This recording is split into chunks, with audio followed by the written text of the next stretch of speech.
നമസ്കാരം, ആഴ്ചവട്ടത്തിലേക്ക് സ്വാഗതം.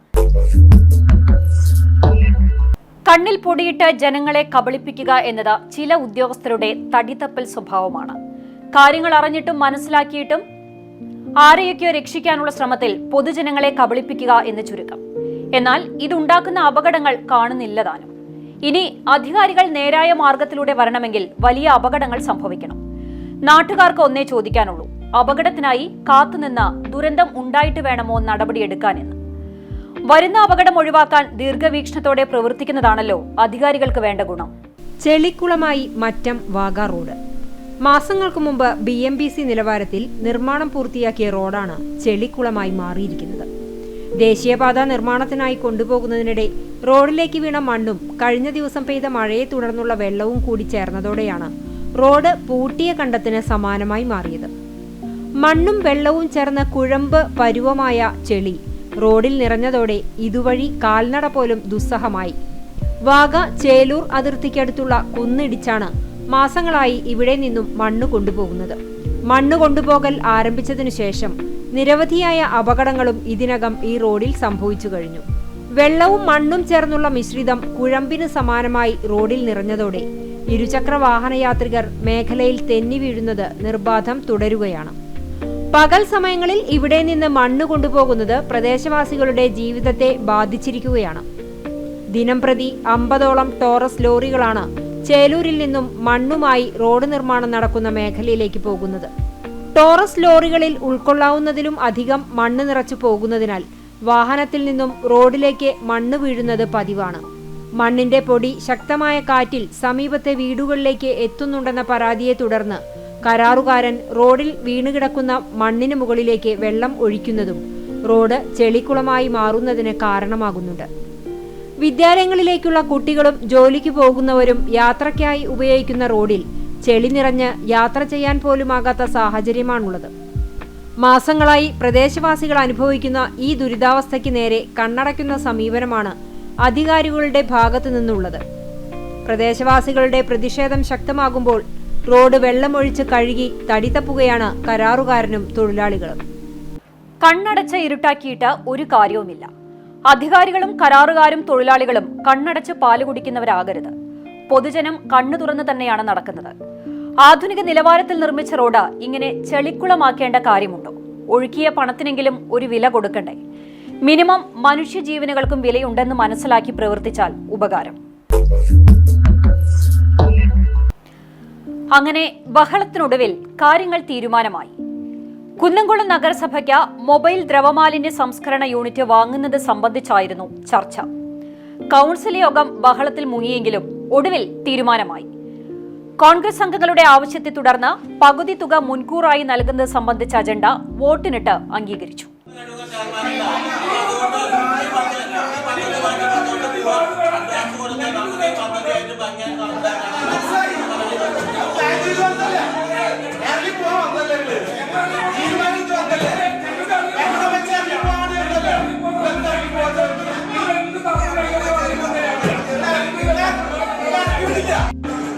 തിരുവനന്തപുരം ആസ്ഥാനമായുള്ള സ്വകാര്യ കമ്പനിയിൽ നിന്ന് മൊബൈൽ FSTP യൂണിറ്റ് വാങ്ങുന്നതിന് GST നികുതി ഉൾപ്പെടെ 44,71,610 രൂപയുടെ പകുതി മുൻകൂറായി അനുവദിക്കുന്നതിനുള്ള അജണ്ടയാണ് പ്രത്യേക കൌൺസിൽ യോഗത്തിൽ പരിഗണിച്ചത്. പ്രസ്തുത കമ്പനിയുടെ യന്ത്രം വാങ്ങിയിട്ടുള്ള ചാലക്കുടി, കൊടുങ്ങല്ലൂർ നഗരസഭകളിൽ ഇവ തകരാറിലായതായി BJPയിലെ KK മുരളി പറഞ്ഞു. നഗരസഭയിൽ നിന്ന് മുൻപ് നേരിട്ട് സന്ദർശിച്ചത് പൊള്ളാച്ചിയിലുള്ള മറ്റൊരു കമ്പനിയാണെന്നും പുതിയ കമ്പനിയുടെ യന്ത്രത്തെക്കുറിച്ച് വ്യക്തമായ ധാരണയില്ലാതെ മുൻകൂറായി പണം അനുവദിക്കരുതെന്ന് കോൺഗ്രസ് അംഗങ്ങളും പറഞ്ഞു. എന്നാൽ ഭരണപക്ഷ അംഗങ്ങൾ ആരോപണങ്ങളെ തള്ളി. തുടർന്നാണ് കോൺഗ്രസിന്റെ ആവശ്യപ്രകാരം വോട്ടിനിട്ട അജണ്ട ഭൂരിപക്ഷത്തോടെ അംഗീകരിച്ചത്. കുന്നംകുളം നഗരസഭ ബസ് സ്റ്റാൻഡിന് റീജിയണൽ ട്രാൻസ്പോർട്ട് അതോറിറ്റിയുടെ അനുമതി നൽകുന്നതിനായുള്ള അജണ്ട കഴിഞ്ഞ ദിവസം നടന്ന RTO യോഗത്തിൽ പരിഗണിച്ചിട്ടില്ലെന്ന് ലബീബ് ഹസൻ ചൂണ്ടിക്കാട്ടി. റീജിയണൽ ട്രാൻസ്പോർട്ട് ഓഫീസിൽ നിന്ന് നൽകേണ്ട റിപ്പോർട്ടും കളക്ടർക്ക് സമർപ്പിച്ചിട്ടില്ലെന്ന് ലബീബ് ഹസൻ പറഞ്ഞു. പുതിയ ബസ് സ്റ്റാൻഡ് വന്നതോടെ നഗരത്തിലെ വ്യാപാരം ആ മേഖലയിലേക്ക് കേന്ദ്രീകരിച്ചതായി കാണിച്ച് വ്യാപാരി സംഘടന നൽകിയ കേസ് നിലനിൽക്കുന്നതിനാലാണ് കാലതാമസം നേരിടുന്നതെന്നും ചേംബർ ഓഫ് കൊമേഴ്സുമായി ചർച്ച ചെയ്ത് വിഷയം ഉടൻ പരിഹരിക്കുമെന്നും നഗരസഭാ ചെയർപേഴ്സൺ സീതാ രവീന്ദ്രൻ പറഞ്ഞു. പുതിയ ബസ് സ്റ്റാൻഡിലെ മേൽക്കൂരകളുടെ അറ്റകുറ്റപ്പണി ഉടൻ ആരംഭിക്കുമെന്നും അവർ കൂട്ടിച്ചേർത്തു. കൌൺസിൽ യോഗത്തിൽ നഗരസഭാ ചെയർപേഴ്സൺ സീതാ രവീന്ദ്രൻ അധ്യക്ഷയായി.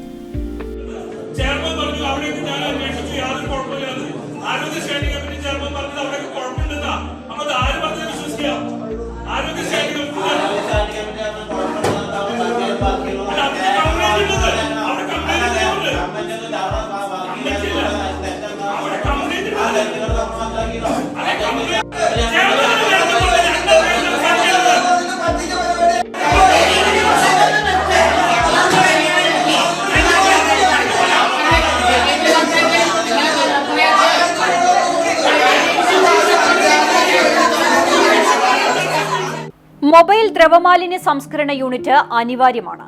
എന്നാൽ അത് ശാസ്ത്രീയമായ രീതിയിൽ വേണം കാര്യങ്ങൾ നടപ്പാക്കാൻ. എല്ലാം കഴിഞ്ഞ യന്ത്ര തകരാർ തുടങ്ങി കാരണങ്ങൾ പറഞ്ഞ് പാതി വഴിയിൽ ഉപേക്ഷിക്കരുത് എന്ന് മാത്രം. അങ്ങനെ കർഷകർക്ക് ആശ്വാസ വാർത്തയെത്തി. ആശ്വാസത്തിന് പുറകിൽ ഒഴുക്കിയ വിയർപ്പും പ്രതിഷേധങ്ങൾക്കും കാര്യമുണ്ടായല്ലോ എന്നതാണ് കർഷകരുടെ സമാധാനം.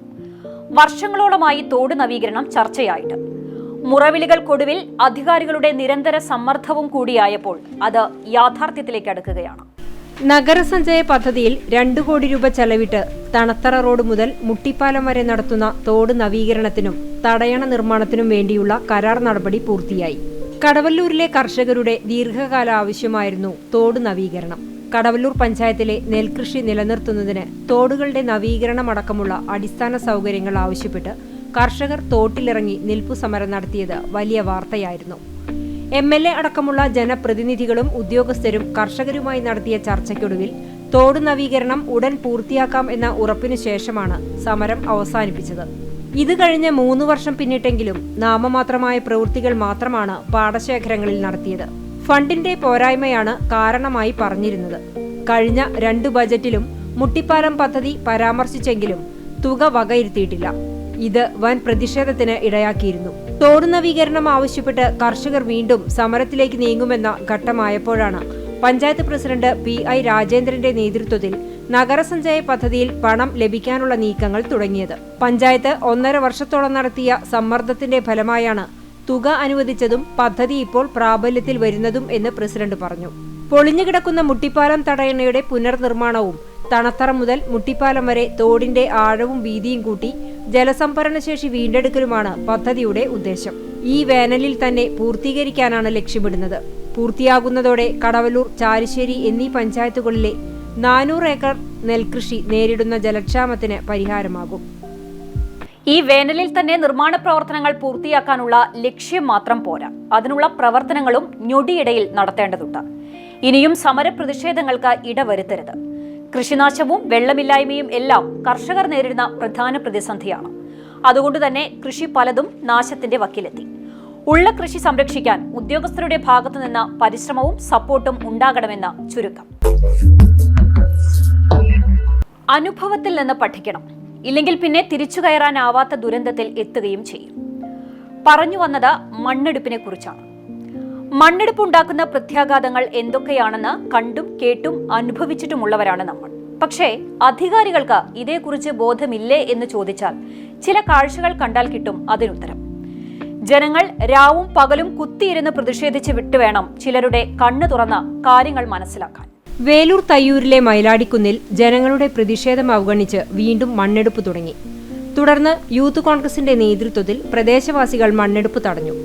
വേലൂർ പഞ്ചായത്തിലെ 2ാം വാർഡിൽ ഉൾപ്പെട്ട പ്രദേശത്താണ് മൈലാടിക്കുന്ന് സ്ഥിതി ചെയ്യുന്നത്. ഇതിനോട് ചേർന്ന കുന്നത്തുപുരയ്ക്കൽ നഗറിൽ 40 പട്ടികജാതി കുടുംബങ്ങൾ താമസിക്കുന്നുണ്ട്.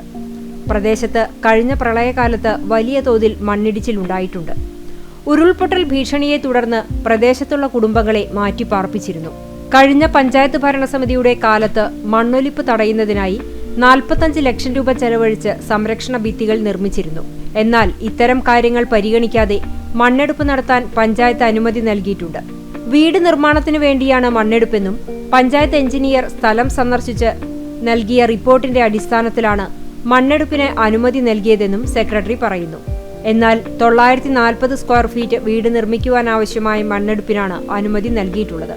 നിലവിൽ ഇത് പൂർത്തിയാക്കിയതിനാൽ അനുമതിയുടെ കാലാവധി കഴിഞ്ഞെന്നും വീണ്ടും മണ്ണെടുക്കേണ്ട സാഹചര്യമില്ലെന്നുമാണ് പഞ്ചായത്ത് പ്രസിഡന്റ് പറയുന്നത്. സ്ഥലം ഉടമയ്ക്ക് പകരം മണ്ണെടുക്കുന്നവരുടെ പക്കലാണ് അനുമതി നൽകിയതിന്റെ രേഖയുള്ളത്. ഇത്തരം കാര്യങ്ങൾ ദുരൂഹതയ്ക്ക് ഇടയാക്കുന്നുണ്ടെന്നും വീട് നിർമ്മാണത്തിന്റെ പേരിൽ മണ്ണ് കടത്തുവാനാണ് ശ്രമമെന്നും നാട്ടുകാരും യൂത്ത് കോൺഗ്രസും ആരോപിക്കുന്നു. അങ്ങനെ പ്രതിഷേധങ്ങൾക്കൊടുവിൽ മണ്ണെടുപ്പ് നിർത്തിവെക്കാൻ പഞ്ചായത്ത് ഉത്തരവ് നൽകി. പഞ്ചായത്ത് ഭരണസമിതിയുടെ നിർദ്ദേശപ്രകാരം സെക്രട്ടറി സ്റ്റോപ്പ് മെമ്മോ നൽകി. നിലവിൽ അനുവദിച്ച അളവിൽ മണ്ണ് നീക്കിയിട്ടുണ്ടെന്ന് കണ്ടെത്തുകയും പെർമിറ്റ് കാലാവധി അവസാനിക്കുകയും ചെയ്ത സാഹചര്യത്തിലാണ് പ്രസിഡന്റ് TR ഷോബിയുടെ നിർദ്ദേശപ്രകാരം മണ്ണെടുപ്പ് നിർത്തിവെക്കാൻ സെക്രട്ടറി ഉത്തരവ് നൽകിയത്. ഈ സ്ഥലത്ത് വീട് നിർമ്മാണം നടത്തിയില്ലെങ്കിൽ സ്ഥലം ഉടമയ്ക്കെതിരെ നിയമ നടപടി സ്വീകരിക്കുമെന്നും പ്രസിഡന്റ് അറിയിച്ചു. എത്ര കുടുംബങ്ങളാണ് മണ്ണെടുപ്പ് കൊണ്ട് ജീവന് ഭീഷണിയായി കഴിയുന്നത്? ഇതെല്ലാം എങ്ങനെയാണ് കണ്ടില്ലെന്ന് നടിക്കുന്നത്? ഒന്ന് ചീഞ്ഞാലേ മറ്റൊന്നിന് വളമാകൂ എന്ന് പറയുന്നത് പോലെ മറ്റുള്ളവരുടെ ജീവിതം ഇല്ലാതായാലും സ്വന്തം പോക്കറ്റ് നിറഞ്ഞാൽ മതിയെന്ന് കരുതുന്നവരുണ്ട്. അതിനുവേണ്ടി കണ്ണടച്ച് ഇരുട്ടാക്കുന്നവർ. പക്ഷേ പൊതുജനം കഴുതയല്ല. കാര്യങ്ങൾ കണ്ണടച്ച് നോക്കി നിൽക്കാനും ആവില്ല. കാരണം പൊതുജനത്തിന് വേണ്ടി സംസാരിക്കാനും അവർ മാത്രമേ ഉള്ളൂ എന്ന ബോധ്യം ഉള്ളതുകൊണ്ട് ഇങ്ങനെയൊക്കെ ചെയ്തേ പറ്റൂ. അടിതെറ്റിയാൽ ആനയും വീഴുമെന്നാണല്ലോ ചൊല്ല്. അതുപോലെ ജീവൻ പിടിച്ചു നിർത്തുന്ന മരുന്നുകൾ ജീവൻ കളയുകയും ചെയ്യും. ഡോക്ടർമാർ നിർദ്ദേശിച്ച മരുന്നുകളേക്കാൾ ഡോസ് കൂടുതലുള്ളത് നൽകിയും തെറ്റായ മരുന്ന് നൽകിയുമെല്ലാം അപകടങ്ങൾ ഉണ്ടാകും. അങ്ങനെ ചില വാർത്തകളും ഇത്തവണ മാധ്യമ ശ്രദ്ധയിൽപ്പെട്ടു. ഒന്ന് കണ്ണൂരാണെങ്കിൽ മറ്റൊന്ന് നമ്മുടെ കുന്നംകുളത്തുമാണ്. കണ്ണൂർ പഴയങ്ങാടി സ്വദേശികളുടെ 8 മാസം പ്രായമുള്ള ആൺകുഞ്ഞിന് പനി ബാധിച്ചാണ് നാട്ടിലെ ക്ലിനിക്കിൽ ചികിത്സ തേടുന്നത്. ഈ മാസം 8-ാം തീയതിയായിരുന്നു കുഞ്ഞിനെ ക്ലിനിക്കിൽ പ്രവേശിപ്പിച്ചത്. കാൽപോൾ എന്ന സിറപ്പാണ് ഡോക്ടർ കുറിച്ചു നൽകിയത്. എന്നാൽ പഴയങ്ങാടിയിലെ മെഡിക്കൽ ഷോപ്പിൽ നിന്ന് നൽകിയത് അധിക ഡോസുള്ള കാൽപോൾ ഡ്രോപ്സ് എന്ന മരുന്നായിരുന്നു. മരുന്ന് കഴിച്ചതിന് പിന്നാലെ കുട്ടി അസ്വസ്ഥത പ്രകടിപ്പിച്ചതോടെ കണ്ണൂരിലെ സ്വകാര്യ ആശുപത്രിയിൽ ചികിത്സ തേടി. കുഞ്ഞിന്റെ കരളിന്റെ പ്രവർത്തനം കുഴപ്പത്തിലായിരുന്നു. കരൾ മാറ്റിവെക്കേണ്ടി വരുമെന്ന് വരെ ഡോക്ടർമാർ നിർദ്ദേശിച്ചു. എന്നാൽ പ്രതീക്ഷ നൽകി കുട്ടിയുടെ നില മെച്ചപ്പെട്ടു. മരുന്ന് മാറി നൽകിയെന്ന മെഡിക്കൽ ഷോപ്പ് ജീവനക്കാർ സമ്മതിച്ചെന്ന കുഞ്ഞിന്റെ പിതാവ് സമീർ വ്യക്തമാക്കി. ബന്ധുക്കളുടെ പരാതിയിൽ പഴയങ്ങാടിയിലെ ഖദീജ മെഡിക്കൽസിനെതിരെ പോലീസ് കേസെടുത്തു. ചെറിയ അളവിൽ ഡോസ് കൂടുന്നതുപോലും കുഞ്ഞുങ്ങൾക്ക് ഗുരുതര ആരോഗ്യ പ്രശ്നം ഉണ്ടാക്കുന്നതിനാൽ കരുതൽ വേണമെന്ന് ഡോക്ടർമാർ ചൂണ്ടിക്കാട്ടി.